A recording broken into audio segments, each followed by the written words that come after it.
IFS అధికారుల విదేశీ పర్యటనతో వివాదం. ఇక సీఎంఓకు వీరికి పడనటువంటి పరిస్థితి.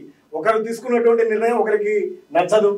ఏకో టూరిజం పై అధ్యయనం చేసేందుకు కెన్యా, టాంజానియాలో అధికారుల పర్యటన, టూర్కు అనుమతిస్తూ సిఎస్ ఉత్తర్వులు.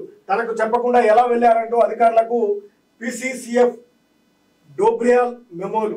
మార్చి 10లోగా వివరణ ఇవ్వాలని ఆదేశం. ఆయన చర్యలతో అధికార వర్గాల్లో కలకలం. ఇక సీఎంఓనేమో ఇస్తారు, మాకు తెలియకుండా ఎలా పోతారంటూ వీళ్ళు చేస్తున్నటువంటి కొర్రీలు. అధికారులు చిన్న చిన్న లాజిక్ పాయింట్లను తీసుకొని అధికారులను ఇటు ఒకరు తీసుకున్నటువంటి నిర్ణయం ఒకరికి నచ్చక ఇటువంటి ఇబ్బందులు ఎదురవుతూ ఉంటాయి. ఓ అధికారుల బృందం విదేశీ పర్యటన.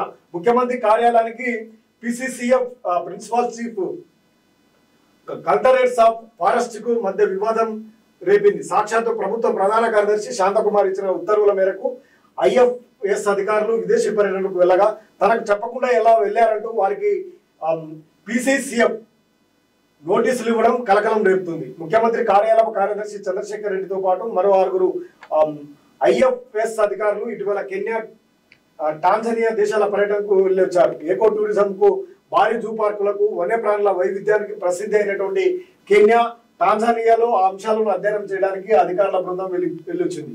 ఇందులో సీఎంఓకు అటవీ శాఖను పర్యవేక్షించే చంద్రశేఖర్ రెడ్డి కూడా ఉన్నారు.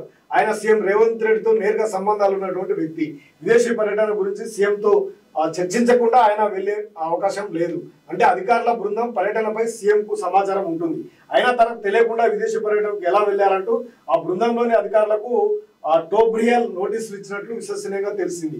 15 రోజులుగా సమాధానం చెప్పాలని, లేదంటే చర్యలు తీసుకోవాల్సి ఉంటుందని ఆ మెమోలో పేర్కొన్నట్టు సమాచారం.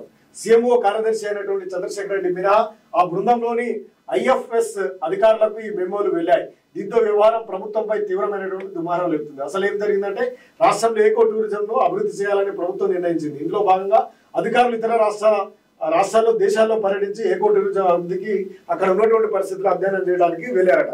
అంటే మాకు తెలియకుండా, మా డిపార్ట్మెంట్ కు సంబంధించినటువంటి హెడ్కు తెలియకుండా మీరు ఎలా వెళ్తారు? సిఎస్ చెప్తే ముఖ్యమంత్రికి దగ్గర అయినంత మాత్రాన మీరు నిబంధనలకు విరుద్ధంగా వెళ్తారంటూ ఆ శాఖకు సంబంధించినటువంటి వారు ఆ శాఖ అధికారులకు మెమోలు జారీ చేసినటువంటి పరిస్థితి. ఇటు సీఎంఓ నిర్ణయాన్ని కూడా కాదని వారి మెమోలు ఇవ్వడం ఇప్పుడు కొంత అలజడి వారికి జరిగినటువంటి పరిస్థితి అయితే కనిపిస్తారు.